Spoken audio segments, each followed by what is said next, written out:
Top 4 most murderous highways and roads. We drive on them every day, but rarely do we ever pause to think about the horrors that have occurred there. We choose to stay focused on our destination, even though each one of us has traveled on a road where evil has undoubtedly happened at some point. These are the top 4 murderous highways and roads. Number 4. Texas killing fields.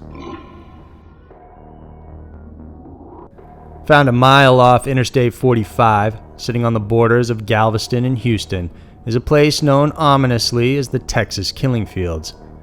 This uninhabited patch of land stretches on for 25 miles and is decorated with marshes, thick tangles of brush, and old abandoned oil fields. This desolate land is an ominous sight on its own. Aside from its notorious name, the roadway in the area is also called the Highway of Hell because of the enormous amount of traffic accidents and dead bodies found here. Since the 1970s, more than 30 bodies of young women and girls have been dumped around this area. Most were clearly murdered, but many cases are still unsolved and the Jane Does left unidentified. In June of 1971, 13-year-old Colette Wilson disappeared after being dropped off at a bus stop to attend her school's band practice. It was treated as a regular missing persons case until after 5 months, when her body was found in what would later be known as the killing fields. The following month, on July 1st, 14-year-old Brenda Jones went missing after heading to Galveston General Hospital off Interstate 45. Her body was later found in Galveston Bay. Like Colette, Brenda suffered a single gunshot wound to the head.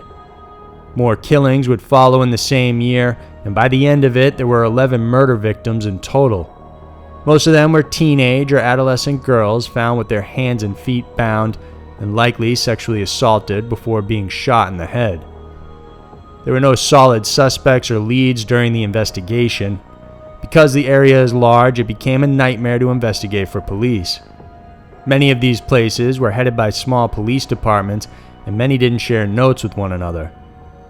By the 80s, the murders continued. They found the body of 12-year-old Brooks Bracewell and her friend, 14-year-old Georgia Greer. Both had gone missing after a trip to a convenience store.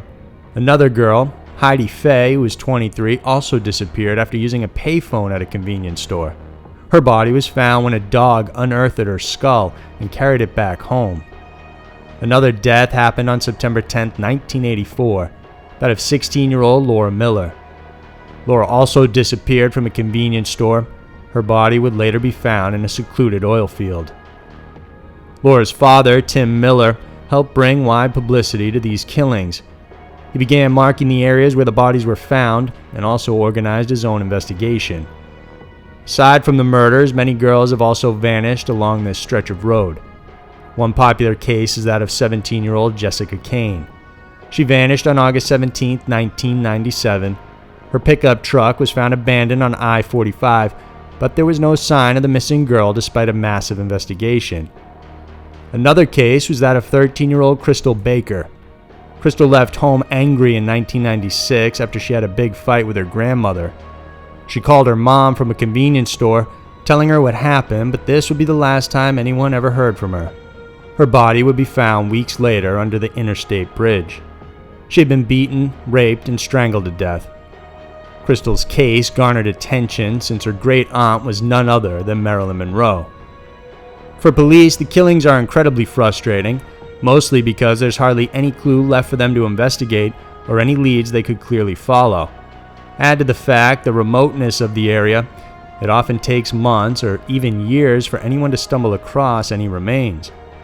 Moreover, Texas itself leads the way in highway homicides, and the possible suspects are plenty. There's a reported 2,100 listed released convicts, many of who are sexual predators currently living in and around the area of the killing fields. The killings kept on happening until the 2000s, with the last known official dumping and killing occurring in 2012. Since then, no murders have been reported in the area, or at least no new bodies found. The majority of these cases are still unsolved.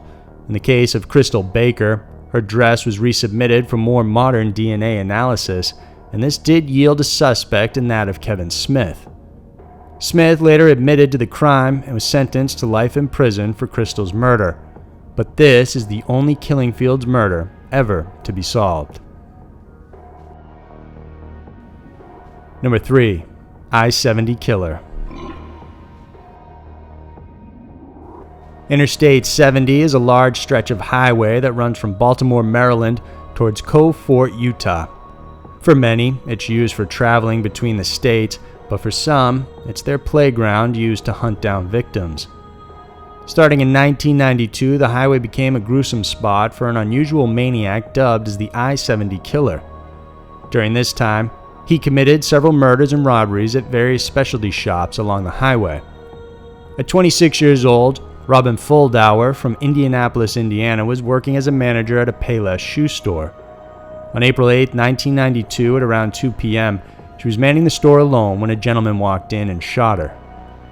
3 days after that murder, Patricia Maggers, who was 32, and Patricia Smith, who was 23, were also killed in the back room of a small bridal shop. Maggers owned the store and normally would have closed it already, but the two were waiting for one more customer who needed to pick up something. The women allowed the killer inside the store thinking he was the customer, and shortly after they were both killed. Oddly, the actual customer did arrive and encountered the killer as well, but he didn't kill him. On April 27th, 40-year-old Michael McCown was killed inside his mother's ceramics store in Terre Haute, Indiana, and he became the only male victim of the I70 Killer. Police believe the perpetrator mistook him for a woman because he often wore a ponytail and was killed from behind while on his knees stocking shelves. The following month, on May 4th, another female victim was killed in Raytown, Missouri. Sarah Blessings was inside her gift shop when the killer entered her store in broad daylight and shot her. The owner of a video store next door saw the man enter the business, heard a pop, then watched him leave. The owner then went to see Sarah to find out what happened, and that's when he found her body. A clerk from a nearby store also saw the killer as he was climbing up a hill towards I-70. During the investigation, it's believed the I-70 Killer was linked to other crimes, particularly 2 murders in Texas in 1993 and 1 attempted murder. The killings in Texas had the same MO, wherein women alone in a shop were shot to death using a .22 caliber gun. Almost all the victims were petite young women with long dark hair. There were no signs of sexual assault, and while robbery occurred in most cases, police believe that was just a secondary motive. From the eyewitness accounts, including from one victim that survived, during 1994, the I-70 Killer was described as a man in his 20s or 30s. He was about 5'7" to 5'9" and had a tall, thin frame. He also had lazy eyelids with sandy blonde or reddish hair. If the suspect is still alive, he would be in his 40s or 50s today. Number 2. Shades of Death Road. New Jersey has its share of strange stories. From the Pine Barrens to the Jersey Devil, it definitely has its mysteries. Hence, it's no surprise you would come across one of the most haunted and terrifying roads here, dubbed appropriately as Shades of Death Road. Located right in the middle of Warren County, this unassuming 2-lane road runs for 7 miles flanked by trees from the Jenny Jump State Forest. What's unusual about this stretch is that it was the site of several brutal murders. During the 1900s, a man was beaten up here and killed using a tire iron for several pieces of gold. Then a woman scorned killed her husband, decapitating him in the process and cutting up his body, burying it on either side of the road. Then a third confirmed murder involved a man named Bill Cummins, who was murdered in cold blood. His body was then buried under a mud pile by the road. To this day, his killer has never been identified. Skeptics will say the odd name of the road is attributed to a large malaria outbreak that happened in the area. However, there are those who believe the first 3 murders weren't the only brutal things to have happened along this stretch of road. In fact, some argue the trees from the Jenny Jump State Forest were once used for lynchings. In addition, patches of land have been rumored to have hosted human sacrifices and black magic ceremonies by mysterious figures in hooded cloaks. Another reason for the ominous name is that many drivers who go through the stretch report seeing ghostly figures appearing from out of nowhere. Sometimes they're seen wandering across the lonely road, but then disappear mysteriously the moment they are approached. Several travelers have also reported seeing human figures walking across Ghost Lake, which runs parallel to the Shades of Death Road. It's said many Native Americans were killed by early settlers and their bodies dumped into the water. There's even an area called Cat Swamp, which was once inhabited by a pack of vicious cats. These felines killed lonely travelers who were foolish enough to find their way out to the area. Today, the Shades of Death Road continues to attract paranormal investigators who believe there's some truth to the local legends and stories.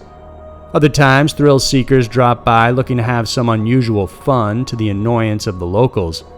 Whichever the case, with so many strange stories, there's no denying something scary is definitely happening out in Jersey. Number 1. Flinders Highway. Known to locals as the Highway of Death, Flinders Highway is a 482-mile road that crosses Queensland, Australia from east to west. The stretch is dotted by small outback towns and a deserted landscape. Over the years, Flinders Highway has gained notoriety for being one of the deadliest highways in the entire world. People here disappear, turn up murdered, or often run into accidents. One of the most famous cases associated with the highway is that of the unsolved murders of 2 young girls in the 70s.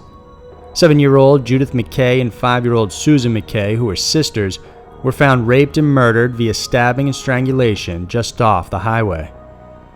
Shortly after the disappearance of them, 2 teenage girls, Robin Honeville Bartram and Anita Cunningham, were hitchhiking in the area in 1972 when they both disappeared. Robin's body was found after a year, buried under a railroad bridge. She had been raped and shot in the head. Despite an intensive search, her friend Anita has never been found, but police believe she was killed along with her friend. In 1975, 18-year-old Catherine Graham was also raped and killed in the area. She suffered several blows to the head with a rock. 3 years later, in 1978, the bodies of Karen Edwards, Timothy Thompson, and Gordon Twaddle were found dead close to Mount Isa. All 3 suffered gunshot wounds to the head, killed execution style. Aside from the murders, there are also those that simply vanish along the highway. One famous case is the disappearance of Tony Jones. In 1982, Tony was out hitchhiking and backpacking in the area when he vanished without a trace. His last communication was on November 3, 1982, when he called his father and girlfriend, telling them he was on his way to Mount Isa. However, he never arrived, and all activity on his bank account ceased. No trace of him has ever been found. In more recent years, disappearances have also shown up, particularly close to the town of Charter Towers, right off Flinders Highway. There was the disappearance of 26-year-old Reese Kearney. He was last seen filling up his motorcycle with gas and then driving onto the highway, but was never seen again. Then in January of 2018, Jaden Thompson also disappeared. Overall, at least 12 disappearances and death have occurred off Flinders Highway, and none of them have been solved. Even though there are leads and tips, these have never panned out. Moreover, there's also the curious instance of high accident rates along this stretch of highway. Today, Flinders Highway is still commonly used by travelers and those exploring the outback. So there were the top 4 most murderous highways and roads. All these roads and highways are still in full use today, another road to travel on. But for those who know the full story behind them, they are an eerie reminder that sometimes you just can't predict what will happen when you head out on the open road. If you like this video, then please subscribe to our channel, because every Wednesday and Saturday night we're putting out new videos for you to check out. Thanks for watching, and we'll see you soon.